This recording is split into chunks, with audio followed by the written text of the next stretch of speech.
Class 7 विषय विज्ञान दिनांक 2/10/2020 अध्याय 8 पवन तूफान और चक्रवात, जिसके अंतर्गत कल हमने पवन धाराएं पृथ्वी के असमान रूप से गर्म होने के कारण उत्पन्न होती है।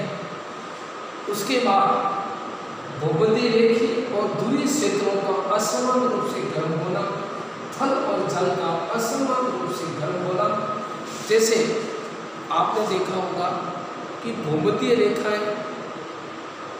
रेखीय और दूरी क्षेत्रों का असमान रूप से गर्म होना।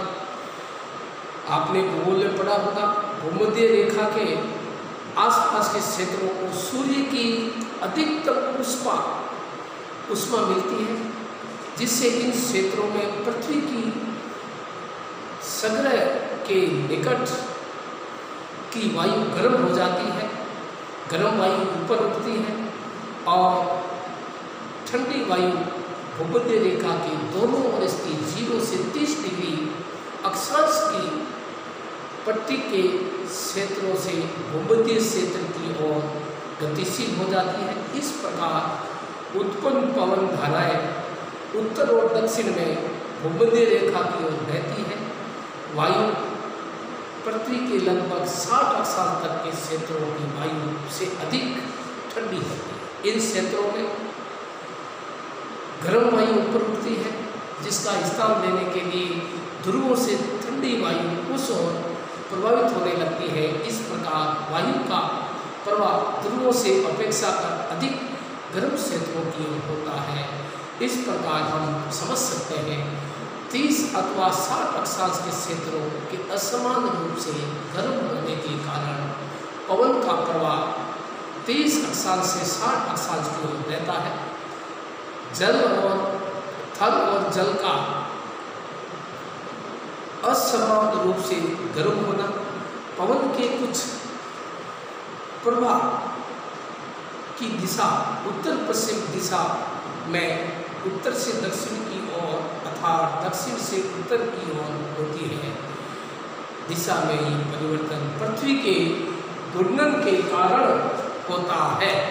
फिर आता है मानसून, अरबी शब्द मौसम से हुई, जिसका अर्थ है ऋतु। गर्म मानसून हवाएं अपने साथ जल वाष्प लाती है, जिससे वर्षा होती। आपने देखा होगा जब गर्म हवाएं चलती है तो अपने साथ जल वाष्प लेकर आती है और हमारे यहाँ मानसून की वर्षा होती है।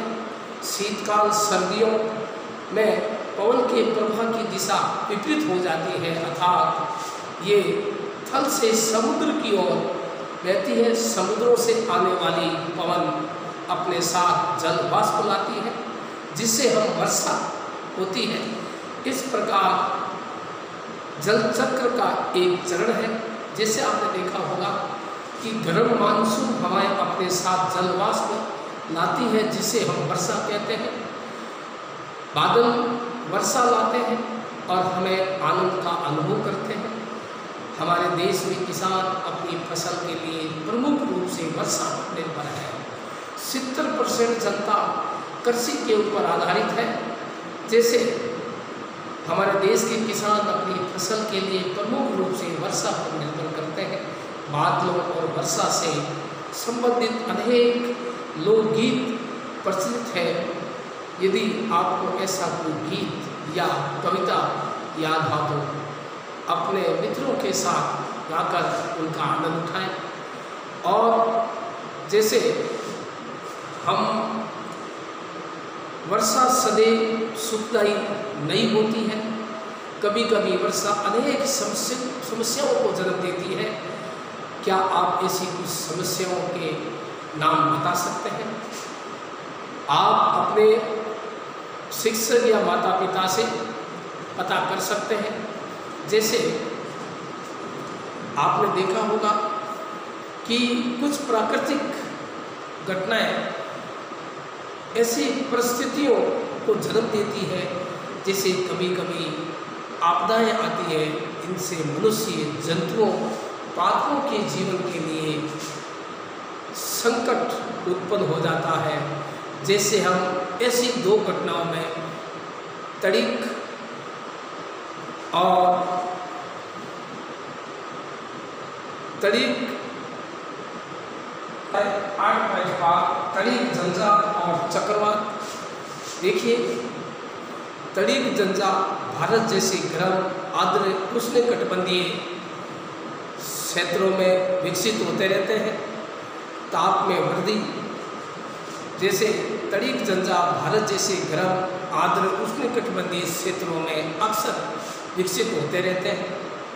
ताप में वृद्धि होने के कारण ऊपर की ओर उड़ती हुई प्रबल हो जाती है। पवन वायु में पहले से विद्यमान जल बूंदों को अपने साथ ऊपर की ओर ले जाती है, जहाँ ताप कम होने के कारण वे जम जाती है और पुनः नीचे की ओर गिरने लगती है। गिरती हुई जल की बूंदें और तीव्र वेग से ऊपर उड़ती हुई वायु की परस्पर क्रिया से बिजली तड़िक कांपती है, जिससे ध्वनि उत्पन्न होती है। इस घटना को हम तड़िक झंझावात कहते हैं। तड़िक झंझावात के बारे में उच्च कक्षाओं में हमने पढ़ा है, देखा होगा हमने। जब वर्षा ऋतु में जब वर्षा बहुत ही अधिक मात्रा में होती है, जब बादलों की आवाजाही होती है और बिजली कड़कड़ाहट की आवाज़ आती है, तो बिजली किसी पेड़ या दीवार से टकराकर वापस ऊपर उठ जाती है और बड़ी बड़ी बिल्डिंगों के ऊपर तड़िक चालक लगाया जाता है, जिससे बड़ी बिल्डिंगों को नुकसान नहीं हो। जैसे यदि झंझा के साथ तड़िक बिजली भी गिरे हो, उसे तड़िक झंझावात कहते हैं। हमें निम्नलिखित सावधानियां बरतनी चाहिए, जैसे किसी ऐसे वृक्ष के नीचे आश्रय न लें जो अलग अलग हो। यदि आप वन में हैं तो किसी छोटे वृक्ष के नीचे आश्रय लें। खुली जमीन पर न लेटें। धातु की डंडी वाले छाते का उपयोग न करें। खिड़की के निकट न बैठें। खुले गैरेज, भंडारण शेड, धात्विक चादरों की छत वाले शेड आदि आश्रय लेने के लिए उपयुक्त स्थान नहीं होते हैं। कार अथवा बस आश्रय लेने के लिए सुरक्षित स्थान है। यदि आप जल में हैं तो बाहर निकलकर किसी इमारत में चले जाएं। आप तड़िक चालक के झंझावात के बारे में आप पढ़ चुके हैं। तड़िक